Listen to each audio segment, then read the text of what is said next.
Leslye Headland got interviewed for The Acolyte on IGN, and I was going through the actual interview. There's a lot I can't really say anything about because it seems actually pretty positive for the show. However, there are a few things that I'd love to read with you guys and address. By the way, it is currently my birthday. It is 2:55 in the morning. We're here. I was just working on the site for theorysabers.com, and now I'm making a couple videos for you guys. So this is how I want to spend my birthday. Honestly, it's the best way to chill, make videos, and make content for you guys. So, okay, despite these influences, the reporter says, you've also spoken about challenging the Star Wars universe. Do you think The Acolyte bears resemblance to other shows like The Mandalorian or Andor, or do you think it's unique? Leslye says, I think it's very different.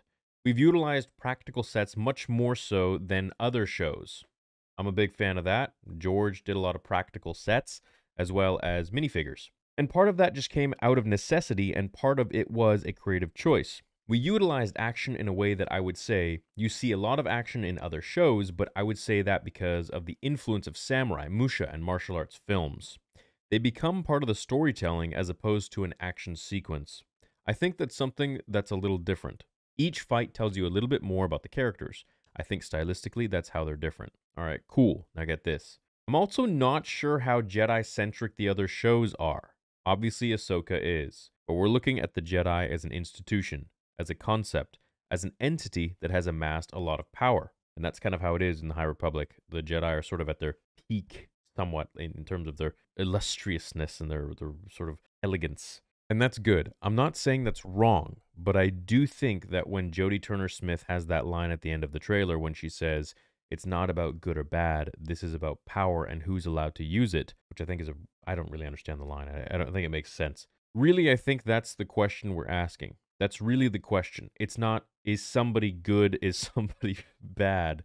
There's an imbalance. Someone might be imbalanced morally, but if there's a power imbalance, how does that affect the power of Star Wars? And we've never seen the good guys outnumber the bad guys to this extent. I guess that's how it's different. So the last part there, I don't know what the heck she's talking about because the prequel trilogy was literally over 10,000 Jedi against Darth Maul. That was it. And then once we had Darth Maul slain and they were like, he's back, the Sith are back, Voldemort's back, then we still had 10,000 Jedi against 2 Sith, one of which we didn't even know where he was, which was Palpatine. Now, the idea of her saying that it's not about good or bad, I mean, I think Star Wars has kind of literally been about good or bad.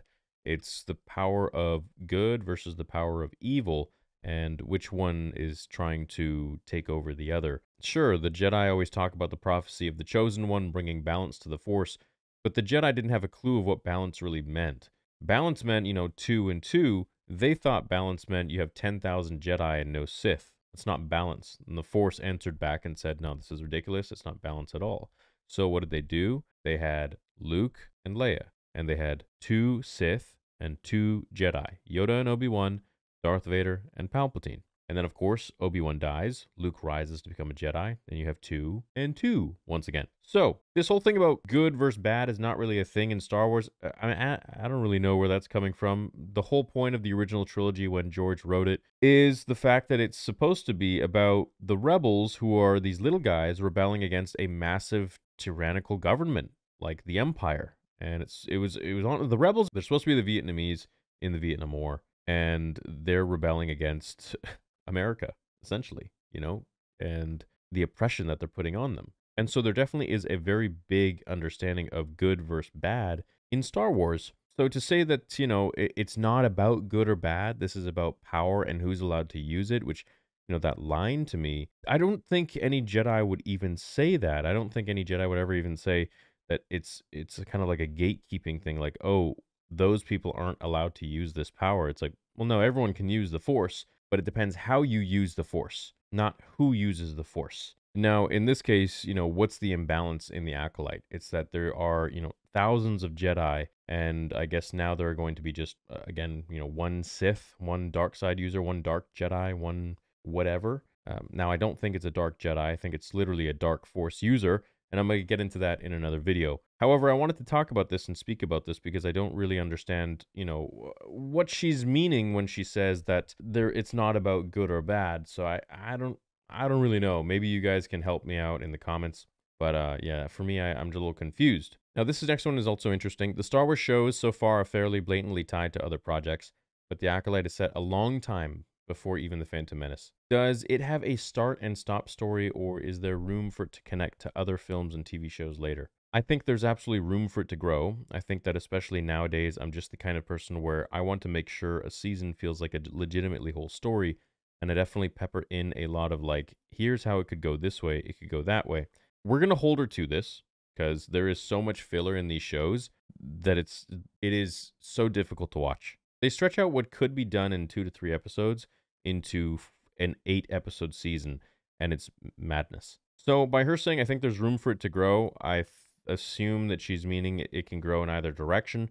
We can go further before the Phantom Menace, or we can go right up into the Phantom Menace. And if they do that, I mean, you really at that point are starting to tread into Palpatine territory, Palpatine rising to political power, becoming a chancellor, and Plagueis, and then Dooku and Qui-Gon, and all of this and that in there. So it's that to me is a very interesting time. I don't know how that would turn out with her behind it. We have to watch The Acolyte and see, but I wouldn't really want her to touch that with a 10-foot pole just from her comments before. I also don't want to leave the audience hanging emotionally. I want to leave them hanging narratively, but emotionally. I want them to feel like they've watched a whole thing and then still have a bunch of questions at the end like, wait, now that I've learned this relationship exists, what's going to happen with those people? And now that this person has this type of power, what are we going to do about that? So I think it can definitely have some of that. Now that this person has this type of power, what are we going to do about that? Okay, so clearly there's a probably very impatient person who has a lot of force abilities or force latency. They train and now they can exhibit force powers and they're evil and they're going to use it for whatever they want. And they're not going to be bound by the Jedi code. That's interesting. We borrowed a lot from the High Republic in terms of the costuming. We thought it was really, really cool to start with what we called temple robes, which in the High Republic they're always used. But we thought it would be interesting if the white robes were the temple look, then the classic brown robes were what we've seen them in the often... I don't really care about this. You're the first woman to create a live-action Star Wars show. Hey, Deborah Chow, Bryce Dallas Howard. Can you explain how important that is and if diversity was a big focus while casting too? God, these questions just bug me, and it's it always gets spun like, yo, you don't care about diversity. I think these questions are so stupid. I don't think there should be any sort of concern about diversity. There should be concern about story. Pick the best person for the part. I don't think that there should be some sort of a checklist. Just do what you got to do to tell a story in Star Wars, just like George did. What I'd say is I'm very proud to be the first woman to create, produce, direct, and showrun a Star Wars series. Obviously, Deborah Chow directed Obi-Wan, and many, many women have contributed to the films, but to be the person at the center of the narrative, the word that's coming to mind is it's a real honor. It's so special to me. I think it's a thing that is rare, and the fact that I get to be that person that is doing that, I think is a testament to how much I love Star Wars, and how I would not stop until I got to make one. So it's a testament to that, and it's a testament to tenacity, and it's also a testament to how much I love this world, and how honored I am to be working on it. Well, good for you, man. I mean, you doing your thing and you're following your dreams. That's awesome. But at the end of the day, I just want it to be a good story. Have it created by AI for all I care. I don't care. I think with the cast, honestly, there were just all the people that I wanted. I saw Squid Game and I had written this character and I had no idea who to cast. And I had no idea who was going to be able to play all of these different levels. And then I thought about Squid Game and I was like, that's the guy. That's him. I don't know how I get in touch with this person. I don't know if they want to perform in English. Wait, so let me get this straight. She had a Squid Game binge and she was feeling it and she figured that he would be the best person for the role. And then when I worked with him, I was like, this is the best actor I've ever worked with. Watching him perform in English for the first time and tracking the emotional beats, doing so much of his own action. Obviously, we had an amazing stunt team that did the stunts. He did so much of his own action, which I had no idea he could do. And then somebody like Daphne Keane, I'd loved so much in Logan. I think she's a great character. You want to talk about a great actor? I think Daphne Keene's a great actor. And I was like, you know what would be great? I'd love to see X-23 with a lightsaber. How do we make that happen? So that's what I would say about the diversity of the cast. Mostly they were people that were essentially my first choice.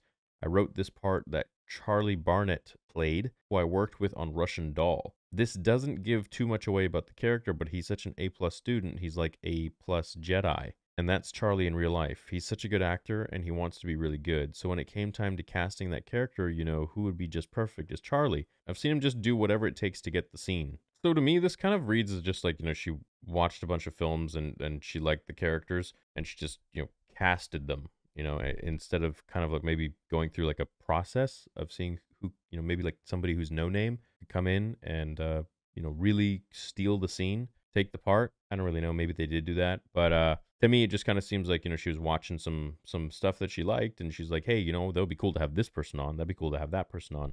But it seems like she took that from a professional standpoint in terms of their acting and wasn't just, like fangirling over these characters or these actors. So, yeah, I mean, the people she chose, yeah, I think Lee Jung-jae is fine actor. I wouldn't say he's the best actor in the world. I'm sure there are many qualified actors out there who could perform a great job playing any of these characters.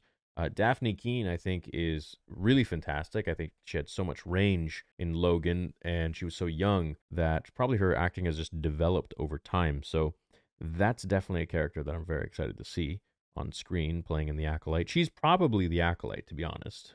It's probably what's going to happen. But as for all this, look, I was one of the first people, I think I was the first person on YouTube to continuously talk about how excited I am for The Acolyte years ago when we got a hint of it coming out. That we're going to be getting a show about this. And I have to say, I'm not a huge fan of the things that Leslye Headland has said regarding George Lucas or Star Wars in general.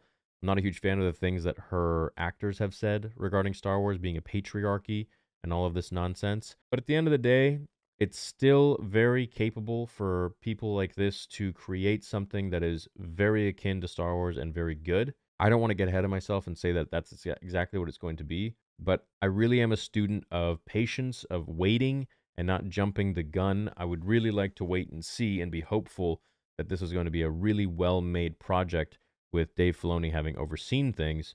That being said, am I skeptical? You bet your booty I am. So, hey, we're going to go through it together. We're going to see what happens. It's just a few months away now. So, cross your fingers. Hope you all have a great day. Let me know what you think about all of this, and may the force be with you always.